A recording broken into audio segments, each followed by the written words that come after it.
Here are the 5 things I wish someone told me before I began leading companies. They reveal the 5 attributes of agility to change your relationship with. My number 1 thing is to be making friends with chaos. Chaos is the first attribute of agility to change your relationship with. It's always been ever present in business, especially now with the accelerating speed of business and pace of change, and it's only going to get worse. Just look at the chaos we've experienced with the COVID-19 pandemic. When people tell me they are overwhelmed or code for it, they're buried or they're snowed under or they can't get their head above water, I ask them, well, are you overwhelmed or are you under-organized? Under-organized for chaos, under-organized for agility, under-organized to be in the flow of organized chaos, not disorganized chaos. Those are 2 completely different worlds, as any agile leader in the real world will tell you. An airline pilot, an ER doctor, a firefighter. You never want to hear them say that they are overwhelmed. I started my career as a petroleum engineer working on offshore oil and gas drilling rigs. Out there, things are chaotic. Dealing with such heavy equipment, complex logistics, and so many unknowns drilling miles beneath the seabed, all of which can be impacted by changing weather. You have no choice except to get organized for agility and chaos. To be in the flow of organized chaos, not disorganized chaos, or things don't end well. My number 2 thing is to be developing trust in your triage. A key to getting organized for chaos is to change your relationship with the second attribute of agility, which is triage. In a world of increasing chaos, the antidote is triage, which is the most acute form of time management, priority management, resource management, attention management, frankly, everything management you can get in a real-time unfolding high-stakes journey of a situation like the cockpit of an airliner, or an emergency room, a wildfire, or an offshore drilling rig, and like business is these days. There are 2 kinds of triage. We must be developing trust in our triage by gearing up our productivity system to be fully triaging inside of full situational awareness. That's the second kind of triage. Full triage, not partial triage. Partial triage in a cockpit or an ER room or a wildfire or on an offshore drilling rig doesn't end well, because partial triage invites disorganized chaos as the beginnings of a vicious cycle. My number 3 thing is to have a never-ending journey with insight. You will never arrive because your triage will always be imperfect and you are always going to be encountering new and novel situations for which there is no script, like the COVID-19 pandemic. There will always be new insights to learn as a never-ending journey. But there are 2 ways to learn insights, in hindsight and in foresight, which I invite you to change your relationship with.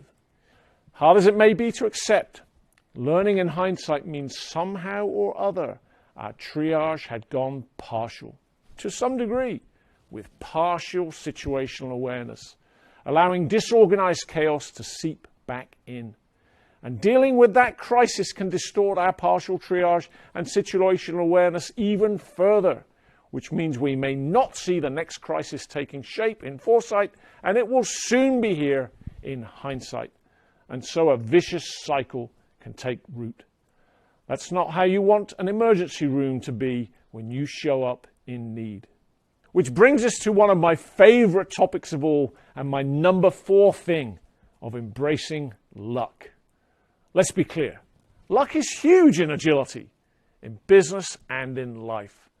But luck is a lot less random than we think. You know, luck is where preparation meets opportunity kind of thing. If we're well prepared, we can rely upon more good luck by design. The problem is, if we are underprepared, we shouldn't be surprised by more bad luck by accident. Those are the 2 kinds of luck. We're talking about smart luck, not dumb luck. Don't get me wrong. We will all experience some dumb luck. blind luck along the way, good and bad. But I am talking about embracing luck as something to prepare for, something to invite, and something to create as a reliable and predictable factor in your unfolding journey in business and in life. It is not if luck will be a factor in your journey, it is only when and how luck will be a factor, and who you are in recognizing it and being prepared to make the most of it. Which brings us to my number 5 thing, which is the bottom line of becoming one with the nature of the journey.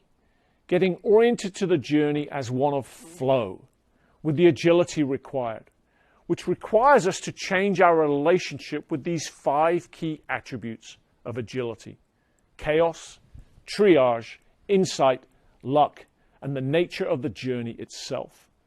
Microscopically and macroscopically, divergently and convergently into traction on your desired trajectory. Are you letting these attributes of agility define you and your future, or are you defining them?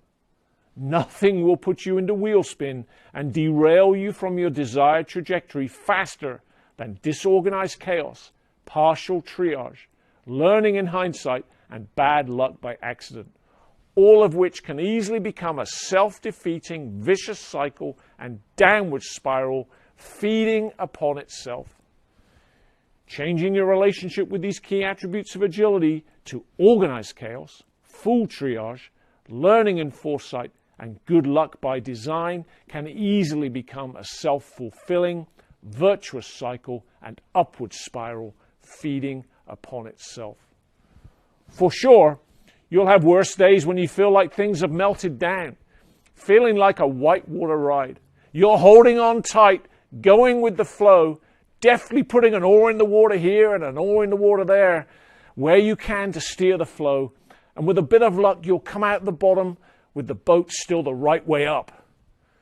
And you'll have better days where you feel like things are gelling, feeling like you are in the driver's seat of an SUV, fit for the journey challenge of the shifting landscape around you and the mountains and canyons ahead of you, finding a pathway through in traction on your desired trajectory. I've been lucky enough to arrive at these 5 things through an intersection of experiences in the real world on offshore drilling rigs where you don't get a second chance, in the business world running businesses, and the advisory world working with CEOs and their teams globally, from startups to corporations. I hope they will help you on your journey.